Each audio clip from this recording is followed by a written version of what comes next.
And hi everyone, I'm Jason Newton. Welcome to 11 TV Hill. The images from Texas Hill Country are just heartbreaking. Communities dealing with both the loss of life and the loss of home. Hundreds died when rains flooded the Guadalupe River on the 4th of July. Hundreds more remain missing.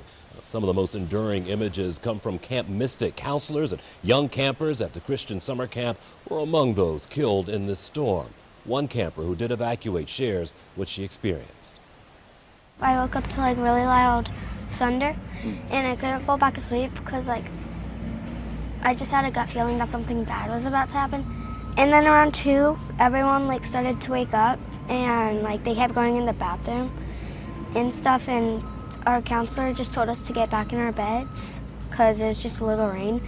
And then people from different cabins started coming to our porch and yelling wake up and go to Rec Hall because there's a flood.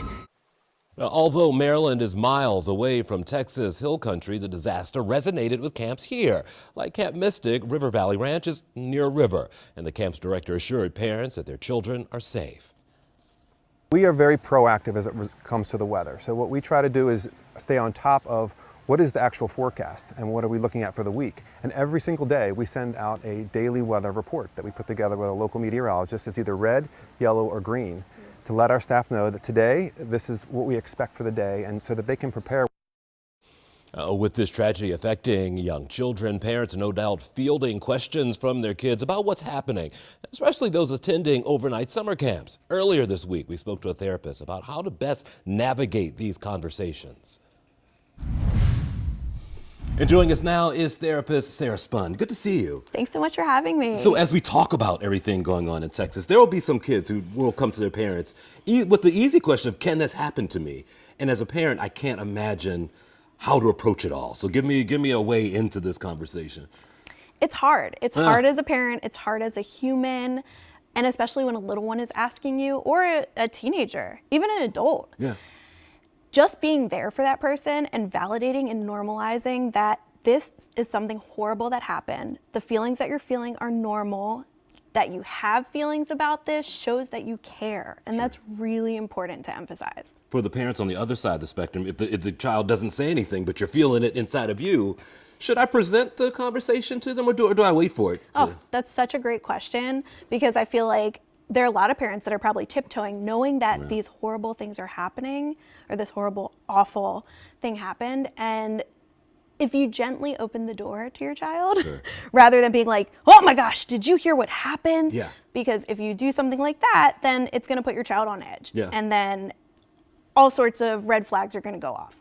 But if you want your child to be calm and understanding about the situation, even though it's very hard to understand, gently open the door, ask, hey, my son's name is Milo. Hey, Milo, or hey, Jason, Jonas. Yeah.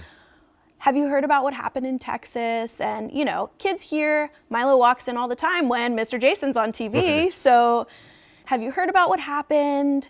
And if they say yes, you go ahead and say, how are you feeling about that? Yeah. I really like to ask if they want to draw a picture or write about it, because I feel like pictures can describe a whole lot of stuff without them saying anything. Sure. So is it easier to let them sort of wade through the waters themselves rather than me come in with a bullet list of things? Here's the first thing we're going to talk about. It's easier for them to sort of relay it to you. It can be, but they might be scared to say something too. So if you feel like there's some anxiety there, especially if they're going to camp this summer, and that's something that's very, anxiety provoking in general, and then this happened, I think that, it's okay that you bring it up. There's one thing we were talking about before, is that kids are super connected now. If I was a kid's age right now, I wouldn't know about something happening until, months later. But now with TikTok or Twitter or wherever, they have an immediate response. Yes. Has that changed, I guess, the dynamic? Absolutely. Yeah. Oh my gosh, it certainly has. Just like what I was saying earlier about how if your kid walks in when you're watching the news, I mean, I love to watch the news, just to calm down from the day, but if they're talking, or if you're talking about, something awful that happened, and they hear that, or their friends are talking about it at school because they saw it on TV or on the internet, I don't think you're gonna love what I'm gonna say, but limiting their exposure.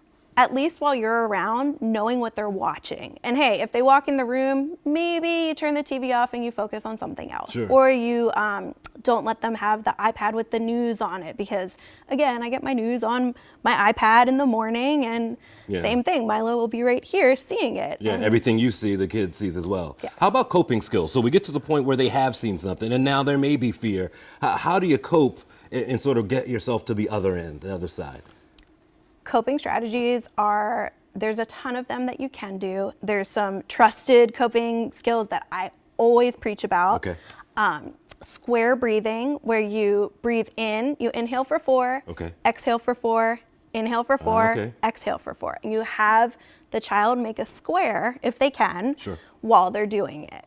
And it really helps calm the nervous system. You were talking about being able to shop around as it comes to therapists. I think it's important for people to know that help is out there. Give me some ideas, Absolutely. because a parent may get to a point where they can't do it themselves. How do I know when I've Absolutely. reached the point where maybe I should be calling you or someone else to help be an intermediary in all of it? I feel like if it feels, the waters might feel uncertain, and it's okay if you don't have the answers. I want to emphasize to all parents, it's okay if you don't have the answers. But calling a professional, there's no shame in that. And I mean, as a therapist myself, I talk to parents all the time, and therapists will make time to talk to you, especially when tragedies happen. Excellent. All right. I appreciate the work you do. Thank you. Good to see you. Yes.